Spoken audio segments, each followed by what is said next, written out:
প্রচ্ছদ দেখে বই বিচার করবেন না, এই প্রবাদ বাক্যটি যেন সাম্প্রতিক সময়ে আশিকি নাটকের ক্ষেত্রে অনেকটাই সত্যি হয়েছে। অভিনেতা জোবানের গান গাওয়ার এক্সপ্রেশন নিয়ে নাটকটির টিজার মুক্তির পর সোশ্যাল মিডিয়ায় তুমুল আলোচনা সমালোচনা শুরু হয়। টিজারে জোবানের অভিব্যক্তি অনেক দর্শকের কাছে হাস্যকর মনে হয়েছিল। তবে নাটকটি মুক্তি পাওয়ার পর দৃশ্যপট সম্পূর্ণ পাল্টে যায়। যারা টিজার দেখে জোবানকে নিয়ে সমালোচনা করেছিলেন তারাই এখন পুরো নাটকটির ভূয়সী প্রশংসা করছেন।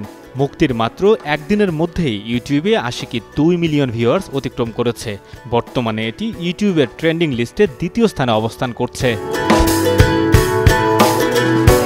নাটকটির গল্প মূলত মধ্যবিত্ত ঘরের ছেলে আশিককে নিয়ে। বাবার স্বপ্ন পূরণের জন্য শহরে আসে সে, ভর্তি হয় কলেজে, কিন্তু তার মনে বাসা বেঁধে আছে বড় গায়ক হওয়ার স্বপ্ন।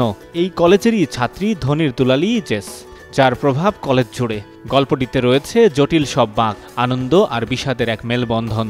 আশিক চরিত্রে অভিনয় করেছেন অভিনেতা ফারহান আহমেদ জোবান, আর জেস চরিত্রে দেখা গেছে প্রতিভাবান অভিনেত্রী নাজনীন নিহাকে।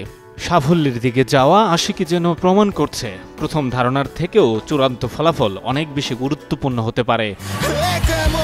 সঞ্জয় দত্ত, যুগান্তর নিউজ।